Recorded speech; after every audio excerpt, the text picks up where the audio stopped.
வணக்கம் உறவுகளே! எல்லாரும் எப்படி இருக்கிறீங்க? நல்லா இருக்கிறீங்களா?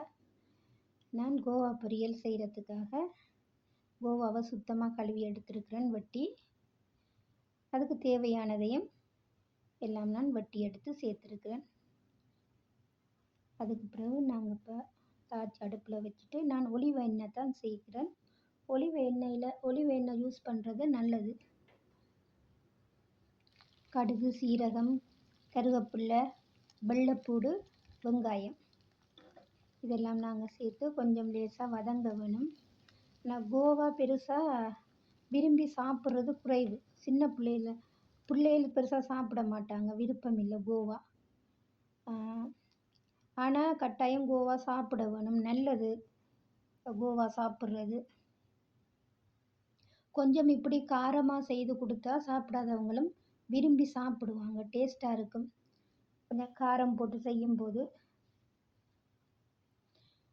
வெங்காயம் எல்லாம் வதங்கின பிறகு நான் அதில் மஞ்சத்தூள், உப்புத்தூள், மிளகுத்தூள், காரத்துக்கு வெட்டுத்தூள் சேர்க்குறேன். அப்போ காரமாக இருந்தால் தான் சாப்பிடுவாங்க, நல்லா இருக்கும். இந்த காணொளி பிடிச்சிருந்தா லைக் பண்ணுங்கள், கமெண்ட் பண்ணுங்கள், சப்ஸ்கிரைப் பண்ணி சப்போர்ட் பண்ணுங்கள் உறவுகளே. கூடவே இருக்கிற அந்த பெல் ஐக்கானையும் நீங்கள் தட்டி விடுங்க, அப்போ தான் நாங்கள் போடுற வீடியோஸ்கள் நோட்டிஃபிகேஷனில் வரும். இப்போது வெங்காயமெல்லாம் வதங்கின பிறகு நான் இந்த கோவாவையும் அதில் சேர்க்குறேன். கோவாவை சேர்த்துட்டு நல்லா மிக்ஸ் பண்ணணும். மிக்ஸ் பண்ணிவிட்டு ஒரு 2 நிமிஷம் மூடி வைத்தா போதும். கோவாயை இந்த களித்தன்மையாக நாங்கள் வதக்கி எடுக்கக்கூடாது, அது சாப்பிட டேஸ்ட் இல்லாமல் இருக்கும். கொஞ்சம் ஃப்ரெஷ்ஷாக இருந்தால் நல்லா ஒரு அரை அவியலாக இருக்க வேணும்.